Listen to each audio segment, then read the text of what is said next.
À Toulouse, on n'est pas très habitué à entendre parler japonais. Mais ça va changer dans quelques semaines. Parce qu'il y a la Coupe du Monde de rugby et que l'équipe nationale japonaise va avoir son camp de base ici et va jouer 2 matchs au stadium. Et donc pour l'occasion, on attend entre 7000 et 13 000 supporters venus du Japon. Comment la ville se prépare pour les accueillir, c'est ce qu'on va vous raconter dans cette vidéo.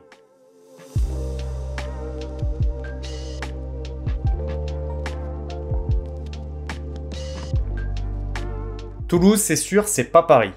Mais il y a quand même pas mal de touristes. Principalement des Espagnols. Les Japonais, c'est pas la clientèle habituelle. Et c'est parce qu'elle est différente de la clientèle occidentale que Toulouse Métropole s'est dit que ce serait pas mal de sensibiliser les hôteliers, les restaurateurs, les commerçants pour mieux l'accueillir. Ce sont des clientèles dont on n'a pas l'habitude nécessairement d'accueillir très souvent sur Toulouse.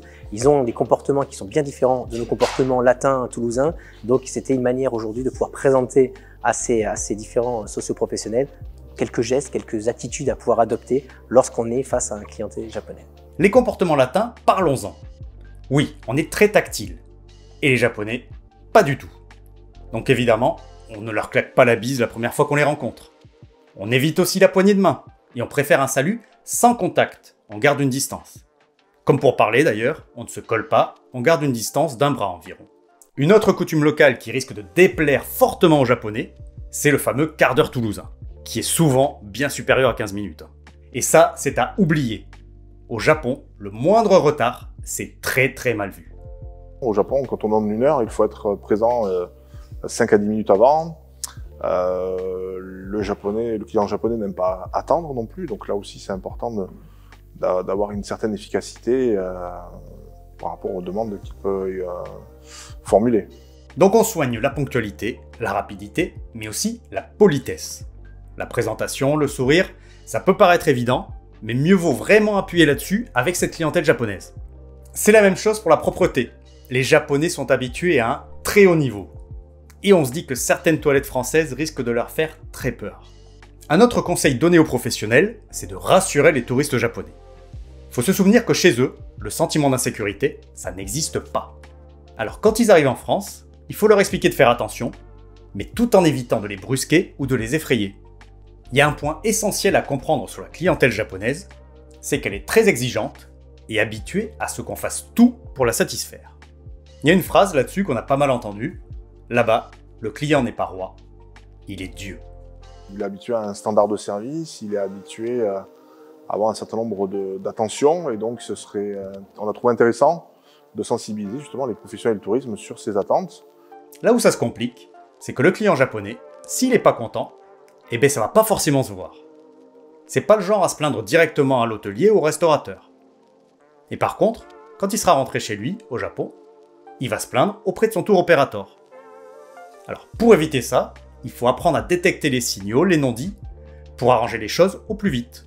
Un autre point important pour l'accueil des Japonais, c'est la langue. Mais là, on parle vraiment de barrière. Le français et le japonais, ça n'a rien à voir. Nous, on parle très peu le japonais. Eux, ils parlent très peu le français. Alors il reste l'anglais. Mais les Japonais ne le maîtrisent pas tous, loin de là. C'est pour ça que l'agence d'attractivité a bossé sur plusieurs documents pour essayer de faciliter la communication. Par exemple, pour aider les restaurateurs à traduire leur menu. On a un lexique qui est assez complet, on a à peu près 300 mots qui ont été traduits, donc ça va aider notamment les commerçants, les restaurateurs qui veulent traduire leurs cartes. Donc magret de canard, c'est pas quelque chose qui est non plus très courant au Japon, donc pouvoir leur donner les clés de comment on peut traduire magret de canard sur votre carte, sur leur carte de menu, donc ça fait partie d'un gros document, donc le parti lexique, avec des informations directionnelles, des moyens de paiement, etc., des formules de politesse bien évidemment. Ensuite, on a un deuxième document. Et en phonétique. Et en phonétique, voilà, en phonétique, parce que l'idée, c'est qu'aussi les Toulousains se mettent petit à petit au japonais. Le petit message de bienvenue, bon appétit, en japonais, c'est toujours très appréciable. On a un deuxième document qui va être aussi très utile pour les clientèles japonaises. C'est un abécédaire des questions les plus couramment utilisées demandées par un visiteur qui vient, ou ça peut être un touriste, ça peut être un supporter. Donc, on a listé toutes ces questions-là. Et l'idée, c'est de pouvoir y répondre dans ce même document. Et ce document, on va le partager. Donc, typiquement, ça va être, par exemple, j'ai un bagage, je cherche une consigne à proximité où je peux déposer mon bagage. J'aimerais savoir s'il existe une pharmacie de nuit.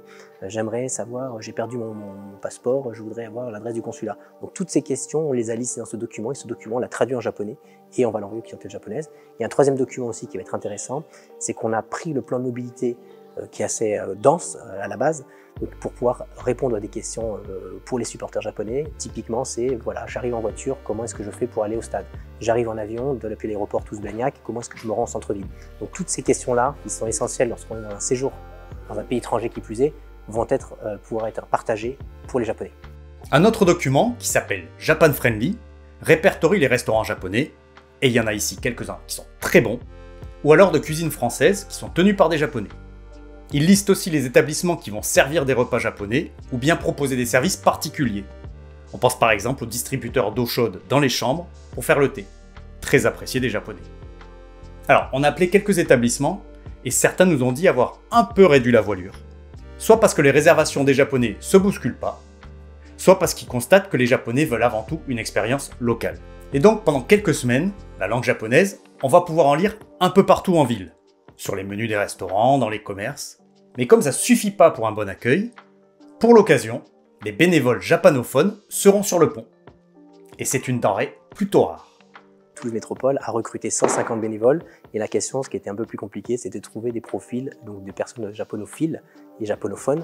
Et donc on a pu avoir une quinzaine de ces profils qui sont assez recherchés, qui vont être recherchés. On l'a vu aussi avec beaucoup de commerçants, beaucoup de restaurateurs qui sont aussi à la recherche de ces fameux profils-là.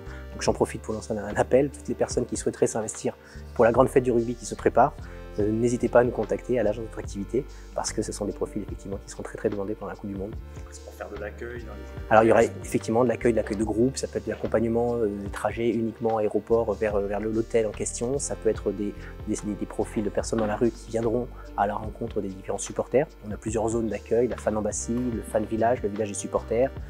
Donc tous ces lieux d'accueil, on sait que nécessairement on aura énormément de trafic de supporters qui seront présents. En plus de ces lieux très particuliers, il y aura beaucoup d'autres animations pendant cette Coupe du Monde à Toulouse. Et certaines s'adressent notamment aux supporters japonais pour s'imprégner de la culture rugby. Par exemple, il y aura un entraînement partagé avec un club amateur de la banlieue toulousaine, avec évidemment la troisième mi-temps qui suit, autour de vins locaux, de foie gras, etc. Ou encore une excursion un peu plus loin de Toulouse, chez l'ébéniste Pierre Armango, un artiste qui est connu pour ses ballons de rugby en bois. Tant qu'on est dans les animations, on va vous parler d'une qui met le Japon à l'honneur. Le week-end des 9 et 10 septembre, à la Cité de l'Espace, il y aura l'exposition d'un échantillon d'astéroïdes de la mission Hayabusa, avec la présence du responsable scientifique de la JAXA, l'agence spatiale japonaise, qui donnera une conférence.